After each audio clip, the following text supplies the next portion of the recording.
आज हम सांप का प्रैंक करेंगे। देख सकते हो ये मेरा पास है नकली सांप। चलो शुरू करते हैं, क्या बोलते हो? चलो और एक बार देख लो। इधर एक लड़का बैठा है, इसका ऊपर ट्राई करें। इसका ऊपर चलो करते।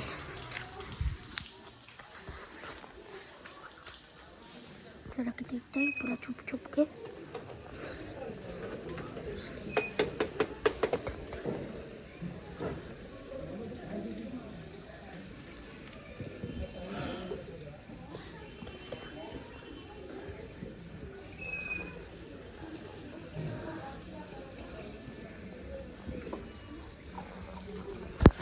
छुप जाते हैं। चलो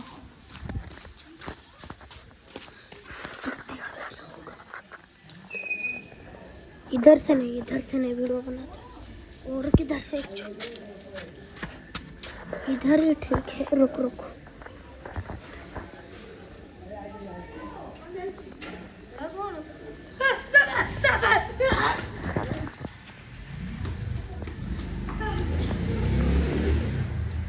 चला गया भाई, डर क्यों पड़ी हो?